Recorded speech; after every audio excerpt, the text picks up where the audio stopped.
नमस्कार, मैं हूं श्वेता सिंह और बिहार की राजधानी में हम इस वक्त मौजूद हैं क्योंकि हमें यह जानना है कि चुनाव तो पूरे हो चुके हैं, लेकिन अब किसका होगा राज तिलक। हमारे साथ तमाम मेहमान यहां पर मौजूद हैं, जो दर्शक हैं, साथ ही खास मेहमान, उनसे हम परिचय आपका कराएंगे। लेकिन दरअसल बिहार में ये वक्त जो होता है दुर्गा पूजा शुरू होने के बाद से लेकर छठ पर्व तक, बहुत व्यस्तता का वक्त होता है। लेकिन अभी कौतूहल इस बात के लिए ज्यादा है कि दिवाली से पहले किसकी दिवाली मनेगी, किसका निकलेगा दिवाला। और एग्जिट पोल के नतीजे आ चुके हैं, उसे पैमाना मानकर हम इसका जो नतीजा है, इसका जो जवाब है, उसका आकलन हम कर सकते हैं। वही आकलन करने के लिए हम इकट्ठा हुए हैं। हम आपको यह भी दिखाएंगे कि आखिर किसको कितनी सीटें मिलने का अनुमान है। पहले हम परिचय आपका अपने खास मेहमानों से कर दें जो मंच पर हमारे साथ इस वक्त मौजूद हैं। बीजेपी की तरफ से उनके सांसद जो कि बिहार से ही चंपारण से हैं, संजय जायसवाल जी, बहुत स्वागत है आपका। राजीव रंजन जी हमारे साथ हैं और जी जनता दल यूनाइटेड का रुख भी हम जानेंगे और आरजेडी का भी रुख जानेंगे क्योंकि मृत्युंजय तिवारी जी भी हमारे साथ हैं। एक कुर्सी अभी यहां पर खाली है क्योंकि कांग्रेस के नुमाइंदे का इंतजार हमें यहां पर है। लेकिन चलिए हम पहले आंकड़ों की तस्वीर देख लेते हैं कि किस तरह की हमारे सामने आ रही है। अगर भारतीय जनता पार्टी का जो गठबंधन है, अगर जो एनडीए है, उसकी तरफ हम एक नजर डालें तो वहां पर हम सीटों का एक दायरा आपको दिखा रहे हैं, क्योंकि आज 3 बजे दोपहर तक का आंकड़ा हमारे सामने मौजूद है। और ये जो आंकड़ा है वो ये कहता है कि टक्कर जो है वो कांटे की है, क्योंकि भारतीय जनता पार्टी के पास अगर आप नजर डालेंगे तो उन्हें 113 से लेकर 127 सीटों में से कुछ भी हासिल हो सकता है, यानी बहुमत का आंकड़ा मुमकिन है वो छू सकें। उसके बाद कैसी तस्वीर विधानसभा की होगी वो तो इन तस्वीरों में ही नजर आ रहा है। लेकिन दूसरी तरफ आप जनता दल यूनाइटेड के साथ जो सभी पार्टियां हैं, आरजेडी, कांग्रेस, सबका जो आंकड़ा है वो 111 से लेकर 123 के दायरे में दिख रहा है। यानी कि अगर स्थिति बेहतर से बेहतर हुई तो सरकार उनकी भी बन सकती है, लेकिन टक्कर जो है वो कांटे की नजर आ रही है। इन आंकड़ों के मायने क्या है वो हम जाने, उससे पहले जल्दी से हम देख लेते हैं कि बीजेपी अध्यक्ष अमित शाह क्या कह रहे हैं।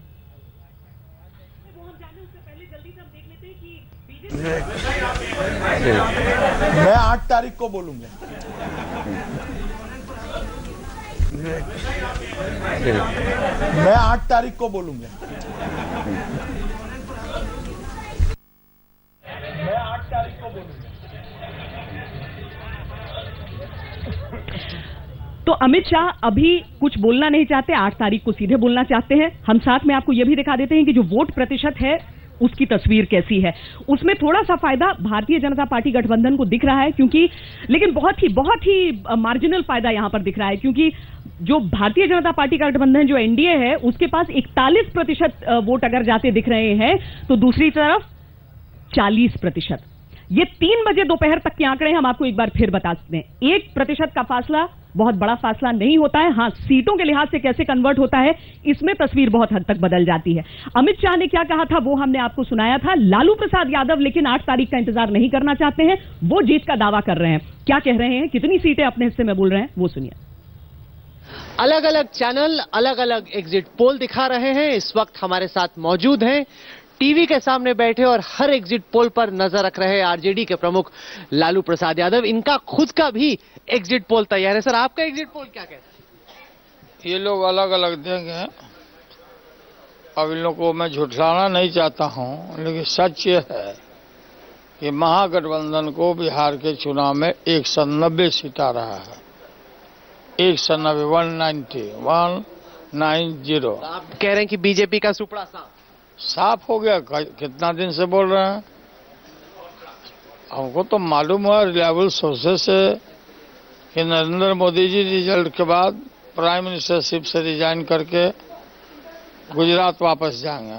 वो प्रधानमंत्री के रूप में काम नहीं कर रहे हैं, वो संघ के प्रचारक हैं और वो प्रचारक के रूप में काम कर रहे थे, इसलिए उनका हर्ष हो रहा। इस नतीजा के बाद पूरे बिहार में, पूरे देश में तूफान मचेगा और नई दिशा मिलेगी लोगों को। क्या दिशा मिलेगी, क्या तूफान मचेगा? सब खड़े हो जाएंगे इनके खिलाफ। सारा जन आंदोलन हम छेड़ेंगे सब जगह। इसके आगे आपको लगता है अवार्ड वापसी की जो पहल हुई है मोदी के खिलाफ? लेकिन अभी तक जितना उत्साह नजर आ रहा था सभी राजनेताओं में, अब वो थकान भी दिख रही है। अब सबके चेहरों पर वो थकान दिख रही है। लेकिन अमित शाह ने एक अहम बात बोली है। अभी तक तो संजय जी बहुत सारे दावे हो जाते थे, अभी तक कह दिया जाता था हाँ बहुमत हमें ही मिल रहा है, 2/3 हमें ही मिल रहा है। वो 8 तारीख का इंतजार क्यों करना चाहते हैं? नहीं, हमारे वो राष्ट्रीय अध्यक्ष और समय का इंतजार कर रहे हैं, पर हम लोग जमीन पे पिछले 40 दिनों से कार्य कर रहे थे और हमें पूरा विश्वास है कि एनडीए पूर्ण बहुमत से अपनी सरकार इस बार बनाएगी। और जिनको आदत होती है ज्यादा बोलने की, वो कुछ ज्यादा बोलते हैं। अगर अभी तक तो वो बोल ही रहे थे। नहीं, तो पहले बात कर रहे थे, आज जब हो गई है तो 8 तारीख का हम लोग इंतजार कर रहे हैं। आज नीतीश जी ने भी कुछ नहीं बोला, बोला केवल लालू जी ने बोला, और वो भी 190 बोल रहे हैं। उनकी काम है सबों को हंसाने की, वो आज भी कर रहे हैं। और अभी आपने अगर प्रेस कॉन्फ्रेंस उनका सुना होगा तो उन्होंने उस प्रेस कॉन्फ्रेंस में जिस तरह की बातें कही कि अगड़ी जाति भाग गए, मिथिला के ब्राह्मण बैठ गए, क्या इस तरह की बातें जो सरकार बनाने की सोच रहा है उसको भी शोभा देता है क्या इस तरह की बातें करना? और ये 190 सीटों का दावा मृत्युंजय जी, 190 सीटों के दावों में हकीकत है। जिस तरह से इनका 36 हेलीकॉप्टर हवा में उड़ रहा था, इनका हवा निकल गया। लेकिन ये भी तो देखिए कि आप लोग कितने सारे एक साथ हाथ मिला लिया। एक नीतीश कुमार, कहाँ कितने सारे हम लोगों ने, उनके पास देखिए, वो सारे जितने हमसे निकले रिजेक्टेड सब उनके पास चले गए। अच्छा, तो जनता ने रिजेक्ट कर दिया रिजेक्ट लोगों को। तो जनता बिहार की जागरूक है और जनता ने अपने मान सम्मान की रक्षा के लिए, स्वाभिमान की रक्षा के लिए जनता निकल करके लोकतंत्र के इस महापर्व में जो आहुति देने का काम किया, सैल्यूट करते हम बिहार की जनता को, देश और दुनिया को रास्ता दिखाने का और प्रधानमंत्री जी को तो चेहरा दिखाने का काम किया। लगे हैं अभी 190 के आकलन पे थोड़ी आप धन्यवाद अभी तो 2 दिन है, देख लीजिएगा 190। अगर नहीं आएंगे तब फिर 8 तारीख को आप उतना ही बड़ा आकलन रखना चाहते हैं या जदयू थोड़ा सा? निश्चित तौर पर देखिए, पार्टी ने इंटरनल सर्वे भी करा है और सेफोलॉजी का हम लोग सम्मान करते हैं। एग्जिट पोल के नतीजे सच के करीब हों, इसकी उम्मीद हम जरूर करते हैं। लेकिन जो मार्जिन ऑफ एरर और ये तमाम चीजें सैंपल साइज को लेकर के, हमारा ये मानना है कि 190 से कम सीटें हम नहीं जीतेंगे।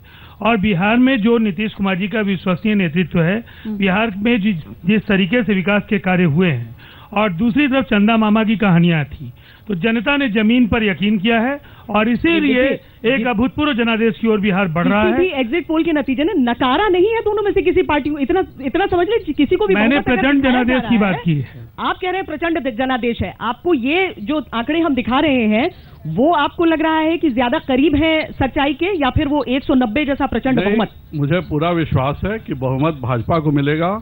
और पिछले 3 सालों से भी देखिए तो कहीं भी अगर स्टेट में इलेक्शंस हुए हैं तो एक दल को पूर्ण बहुमत मिला है, और इस चुनाव में पूर्ण बहुमत मिलेगा। जो हम काम नीतीश जी ने किया था वह 7.5 साल के भाजपा के साथ किया था। पिछले 2.5 वर्षों की उपलब्धियां नीतीश जी को बतानी चाहिए कि उनकी क्या उपलब्धियां रही हैं। पिछले 2.5 वर्षों में कोई उनकी उपलब्धि नहीं रही, और जनता लालू जी के साथ मिलने की सबक उनको अच्छे से सिखाएगी। लेकिन अगर संयुक्त उपलब्धि आप दिखा सकते हैं तो नीतीश जी क्यों नहीं दिखा सकते हैं? कोई शक नहीं है, वो हमारी मिली जुली उपलब्धि थी। धोनी कैप्टन होता है, पर इसका मतलब यह नहीं होता है कि पूरी की पूरी क्रिकेट टीम के सारे स्कोर और सारे विकेट उससे लिए हैं। सबों का कंट्रीब्यूशन होता है। उसी तरह से ये दोनों दलों का कंट्रीब्यूशन था। आज जब हम अलग अलग लड़ रहे हैं और वह लालू जी और कांग्रेस के साथ लड़ रहे हैं, और हम जीतन राम मांझी जी और उपेंद्र कुशवाहा जी के साथ लड़ रहे हैं, हम पूर्ण बहुमत से सरकार बनाएंगे, इसमें कोई संदेह की बात नहीं है। दुनिया का 8वां आश्चर्य होगा अगर इनकी सरकार बन जाएगी, पहली बात। और बिहार में 2.5 वर्षों में कानून व्यवस्था के जो मानक हैं, एनसीआरबी के आंकड़े, बिहार देश के 22वें प्रांत के तौर पर दर्ज है। बिहार की आबादी दूसरे नंबर पर है। बिहार ने बेहतरीन काम किया है और एनडीए के शासन से बेहतर काम इन 2.5 वर्षों में नीतीश कुमार जी ने किया। उस समय भी नेतृत्व के तौर पर नीतीश कुमार जी के ये साथ थे, इसलिए इनके मंत्रियों की कुछ साख बच गई। देश के दूसरे राज्यों में जहां इनकी सरकारें हैं, व्यापम के घोटाले से लेकर पंकजा मुंडे से लेकर जो ललित गेट और तमाम अपराध और भ्रष्टाचार के आंकड़े इनके साथ जुड़ गए हैं, मुझे नहीं लगता कोई नैतिक अधिकार है इन्हें कानून व्यवस्था और भ्रष्टाचार और विकास पे कोई बात करने की। वो तो अभी हम लोगों ने देखा विधायकों के चुनाव में जब नरेंद्र मोदी जी बिहार आए हैं, कैंडिडेट्स ले रहे थे, नरेंद्र मोदी जी जब बिहार आए हैं तो उनके साथ पूरे देश के सवाल आएंगे। अभी तुरंत हमने कैंडिडेट को पैसे लेते देखा और जिंदाबाद के नारे लगेंगे तो यही होगा कि जनता नहीं है, शायद कोई प्रायोजित लोग हैं यहाँ पर। आप प्रायोजित हैं या आप जनता हैं? तो आज नारे ना लगाए ना, मुद्दों की बात कर लेंगे, राजनेताओं से थोड़ा सा अलग रहेंगे, तभी ना जनता है। प्रेमचंद मिश्र जी भी हमारे साथ जुड़ चुके हैं कांग्रेस की तरफ से। कांग्रेस दरअसल बिहार में धीरे धीरे जिस तरीके से गायब होती चली गई, बाकी सभी राज्यों से पहले बिहार ने नकार दिया था। इस बार जो बैसाखी है आपके पास, उस पर पूरा भरोसा है आपको? बिल्कुल, और ये इसको बैसाखी हम नहीं मानते हैं। ये एक वैचारिक स्तर पर किया गया राजनीतिक गठबंधन है जिसके व्यापक उद्देश्य हैं और हम उसको ध्यान में रखकर हमने गठबंधन किया है। खासकर बिहार में जो नीतीश कुमार ने पिछले 10 वर्षों में जो शासन किया, जो डेवलपमेंट के काम, गठबंधन की सबसे बड़ी ताकत नीतीश कुमार थे। निश्चित तौर पे नीतीश कुमार जी का व्यक्तित्व और उनका नेतृत्व एक बहुत बड़ी ताकत थी जिसको सामने रखकर हम लोग चुनाव लड़े और भारतीय जनता पार्टी उनके मुकाबले में प्रधानमंत्री को उतारा सामने। अमित शाह 2 महीने से यहीं बैठे हैं, पूरी भारत सरकार पटने में बैठी रही, उसके बावजूद आपको अपेक्षित सफलता क्यों नहीं मिली, यह एक बड़ा प्रश्न है। बिहार की जनता ने एक मैच्योर्ड डिसीजन लिया है कि हम किसी भी हवाबाजी की राजनीति को यहाँ नहीं माना जाता है। आपने वादे किए थे, बड़े बड़े लंबे वादे किए, देश की जनता को उम्मीदें जगाई, भरोसा आपने ऐसा करा दिया, लगा कि मोदी जी आएंगे चमत्कार हो जाएगा, और 16 महीने में इतनी निराशा हो गई देश की जनता को कि अब देख लीजिए दिल्ली में सफाया हुआ, बिहार में सफाया की बारी आ गई है, 2 दिन के बाद रिजल्ट आ जाएगा। तो ये क्यों हो रहा है? ये इसलिए हो रहा है कि प्रधानमंत्री नरेंद्र मोदी के कथनी और करनी में बड़ा फर्क है। आप कहते कुछ है जनता के बीच में, बाद में कहते नतीजा कुछ और आ जाएगा तो आप इसको नहीं, नतीजे नहीं, कुछ और नतीजे नहीं आने वाले हैं। बिहार की जनता इस तरह के निर्णय नहीं लेती है। आपने एक बार धोखा दे दिया, काठ की हांडी दोबारा बिहार में नहीं चढ़ी है। नीतीश कुमार ने बेहतरीन काम किया है और बिहार का मिजाज जो है ना वो सेकुलर माइंडेड लोग ज्यादा हैं। आपने कहा ना कि आपका 3 पार्टियों का गठबंधन है, अरे उनका तो 4 पार्टी का गठबंधन है और 2 ऐसे लोग हैं जो अघोषित गठबंधन में है। हैदराबाद वाले ओवैसी हैं, पप्पू यादव हैं, मुलायम सिंह यादव हैं, उन्होंने तो कई प्रकार के गठबंधन किए, फिर भी 200 रुपए वाली दाल बिहार में नहीं गली। जनता ने बता दिया कि अगर आप महंगाई की मार मारेंगे, वादा खिलाफी करेंगे तो हम आपके साथ नहीं जाएंगे। नीतीश कुमार सबसे बड़ा मुद्दा रहे इस बार की। नीतीश कुमार जी हमारे पूरे चुनाव के मुख्यमंत्री के हमारे उम्मीदवार थे, उनका चेहरा आगे किया गया था। तो इनके पास मुख्यमंत्री ना नीतीश कुमार का, फिर जी आरजेडी की भी मदद की उन्होंने। मदद किया, हम लोग सब लोग एक ही थे, जनता परिवार एक हुआ। बिहार का मुकाबला बिल्कुल साफ था, जनता परिवार महागठबंधन के साथ था। लालू यादव की रणनीति का क्या फायदा हुआ है? लालू यादव के रणनीति का फायदा ये हुआ कि 190 पर काटा गया और 8 तारीख के बाद अकेले नहीं ले जा सकते। 8 तारीख के बाद देश की सत्ता हिलेगी और वहां से प्रधानमंत्री जी को इस्तीफा देना होगा। नीतीश कुमार अकेले नहीं ले जा सकते थे। नीतीश कुमार जी, लालू प्रसाद जी, सब लोग एक थे। हम लोगों ने गठबंधन किया तो हमने मुख्यमंत्री का चेहरा आगे किया, इन्होंने प्रधानमंत्री के चेहरा को आगे किया, तो बिहारियों की जीत हुई। ये बिहारी का स्वाभिमान जगा और ये बिहारियों का बिहार रहा, नीतीश कुमार रहा। हालांकि हम एक बार फिर दर्शकों को याद दिला दें, क्योंकि यहाँ पर जिस तरह की चर्चा जिस दिशा में जा रही है उससे ये लग रहा है कि एक गठबंधन की जीत हो गई है, दूसरी की नहीं हुई है, जबकि हम आपको बता दें कि जो आंकड़े हमारे सामने हैं वो राष्ट्रीय अध्यक्ष कह रहे हैं कि हम नहीं बोलेंगे, तो अब क्या नीतीश कुमार भी नहीं बोल रहे हैं। कोई मतलब है? कोई सेंसिबल व्यक्ति जरूर 8 तारीख का इंतजार करेगा। जिनको बोलने की आदत बीमारी है वो हमेशा बोलते रहते हैं। आज भी जिस तरह की उन्होंने बातें कही वह बहुत ही दुखदायी है। और लालू जी ने आज तक कभी विकास की बात नहीं कही। लालू जी एक मामले में जरूर ऑनेस्ट हैं, कभी उन्होंने नहीं कहा कि हम जंगल राज को खात्मा नहीं करेंगे, अच्छी कानून व्यवस्था देंगे। कभी उन्होंने नहीं कहा कि हम युवकों को रोजगार देंगे। कभी उन्होंने नहीं कहा कि हम शिक्षा पे काम करेंगे। जितने समय उन्होंने कहा केवल अगड़े पिछड़े और दूसरी तरह की बातें जो मैं इस चैनल पे नहीं बोलना चाहूंगा, केवल इसी तरह की बातें उन्होंने जनता को बरगलाया। सुप्रीम कोर्ट ने गुजरात के बारे में किसी भी दिन एक बार भी उन्होंने बिहार के विकास की बात कही हो तो बताइए। मैं तो नीरो के शासन से जंगल का शासन ज्यादा बेहतर है। एक बार यहाँ पर विकास की बात कही हो। हम यहाँ पर बिहार की बात कर रहे। देखिए नीतीश कुमार ने जो किया है वो आंकड़ों में दर्ज है, लेकिन 190 के बावजूद भी वह आज भी बोल रहे विकास के बारे में। बार बार जंगल राज की बात मत कीजिए। चुनाव बीत चुका है, जनता का जो आदेश है, जनता ने जो संदेश दिया उसका निहितार्थ पढ़िए। बिहार की जनता, भोली भाली जनता ने आपके फरेब और आपके पाखंड को पहचान लिया। बिहार को दादरी मत बनाइए, बिहार को गुजरात मत बनाइए, बिहार को बिहार रहने दीजिए। बिहार को बिहार तो रहने दें, लेकिन नीतीश कुमार ने भी जब वो सत्ता में आए थे उस वक्त क्या बोल कर आए थे ये आपको भी मालूम है। ईमानदारी से आप सोचिए, क्यों जनता उनके साथ जुड़ी थी। इनकी पार्टी के एक नेता यहाँ नहीं बैठे हैं, रामविलास पासवान जी के प्रवक्ता होते तो गोधरा के बारे में उन्होंने क्या कहा था उनसे भी आपको तो हम उनसे पूछते ही हैं। लेकिन नहीं, तो आज भी पूछ लीजिए ना, कैसे बेमेल समझौते केवल नीतीश कुमार से निपटने के लिए कर रहे हैं। एक तरफ वो ऐसी, दूसरी तरफ पप्पू यादव, उसके बाद जीतन राम मांझी, जिनके दामाद से लेकर उनके पूरे कार्यशैली पर 100 से ज्यादा बयान इनके आए। आज इनके गठबंधन के वो नेता हैं। जिस विकास की ये बात करते हैं, मिस्टर इंडिया फिल्म में सिर्फ सुनाई देता था, दिखाई नहीं देता। लेकिन बिहार चुनाव में तो वो मुद्दे के तौर पर भी सुनाई दे दिया। नहीं बने मिस्टर इंडिया रूपी विकास की हम चर्चा करेंगे, हम जनता के बीच भी अपने सवाल को ले जाएंगे। लेकिन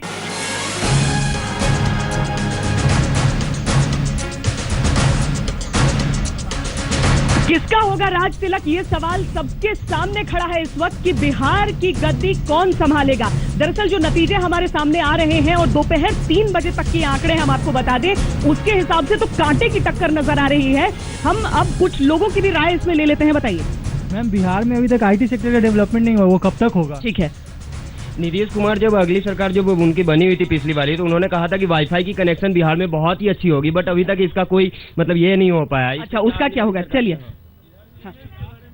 मैम, क्या हम लोग अपने में लड़ने के सिवाय बिहार के विकास के बारे में सोच सकते हैं? यही सवाल सबने उठाया भी था, तो मैं सीधे मैम, सरकार लड़कियों की व्यवस्था के लिए, सुरक्षा के लिए क्या कर रही है? अब बताइए, ये बड़ी पेचीदा स्थिति है। पेचीदा स्थिति इसीलिए क्योंकि हम प्रचार के दौर से निकल चुके हैं, चुनाव हो चुका है, लेकिन इन बच्चों के मन में सवाल वही अभी भी कायम है। यानी किसी पार्टी ने इन्हें संतुष्ट नहीं किया, शायद इसीलिए ऐसा मिला जुला हमें नतीजा दिख रहा है यहाँ पर। देखिए, सबसे पहली बात है, अगर हम इन बच्चों से जानना चाहें तो इन्होंने अपनी बात रख दी, ठीक है, लेकिन देश में जो यौन उत्पीड़न के मामले हैं, बिहार का ट्रैक रिकॉर्ड क्या है ये सब जानते हैं। बिहार देश के ज्यादातर राज्यों से बहुत ही बेहतर ये बताइए ना, विकास उनके लिए जुमला था, विकास आपके लिए मुद्दा क्यों नहीं था? नहीं, हमारे लिए तो मुद्दा है बिहार का केंद्रीय लालू जी के मंच से तो हमें नहीं सुनाई दी थी। मेरा विकास चंद मुट्ठी भर लोगों का विकास नहीं है, मेरा विकास समाज के अंतिम पंक्ति में बैठे व्यक्ति का विकास, ये हमारा विकास है। और ये जो जुमलेबाजी करके और विकास का माला जप करके ये जनता को बेवकूफ बनाने का काम लोकसभा चुनाव में किया था, दिल्ली की जनता के बाद बिहार की जनता ने इनको सबक सिखा दिया। बाकी शोर में प्रेम जी वो बात सुनाई ही नहीं दी किसी को, शायद वो शब्द हमसे छूट गया, सुनाई नहीं दिया, बाकी बातें होती रहती थी। देखिए, आप जिन बातों की ओर इशारा कर रहे हैं, प्रधानमंत्री जी ने जब से यहाँ कैंपेन स्टार्ट किया, वो व्यक्तिगत आरोप लगाते रहे नीतीश जी। सामने कौन चुप रहा? नहीं, एक सेकंड, अगर राजनीति है, क्रिया की प्रतिक्रिया होगी। अगर आप आक्षेप करेंगे बिहार के डीएनए पर, जैसे सवाल उठाएंगे, आप किसी को चोर कहेंगे, तो आपको भी सुनना होगा। ये बीजेपी का जो इंटायर कैंपेन था पूरे इलेक्शन में, वो नेगेटिव कैंपेन था और सिर्फ प्रचार पर उनका जोर था। एडवर्टीजमेंट 10-20 करोड़ के रोज विज्ञापन पटना के अखबारों में आते थे। आखिर इस तरह से आप नहीं कर सकते, आपकी क्रेडिबिलिटी नहीं थी यहाँ, बीजेपी का कोई चेहरा नहीं था। और बीजेपी जो अभी जायसवाल जी बोल रहे थे कि उनको 2.5 साल का बोलना चाहिए, 7.5 साल में जो हुआ, और धोनी का उदाहरण ले रहे हैं। अरे आप ही लोग तो विकास पुरुष का नाम दिया नीतीश जी को, आप ही लोगों ने कहा कि विकास पुरुष हैं। आपने कहा कि नरेंद्र मोदी बिहार नहीं आएंगे, तो बीजेपी वाले कूद के कहते थे बिल्कुल नहीं आएंगे, हमारे नेता नीतीश कुमार हैं। नीतीश कुमार को पीएम मटेरियल आपने बताया।